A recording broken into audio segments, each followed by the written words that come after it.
உனக்கென பிறந்தவ ரெக்க கட்டி பறந்தவ இவதான். என விட உனக்கு இங்கு மனசுக்கு பிடிச்சவ எவதான். ஊரையெல்லாம் இவதானே கூவி அழைச்சா.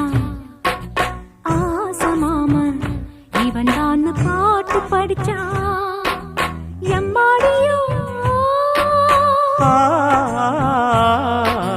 எனக்கென பிறந்தவ ரெக்க கட்டி பறந்தவ இவதான். அழுக்கில குலுக்குல இவளுக்கு இணை சொல்ல எவதான்.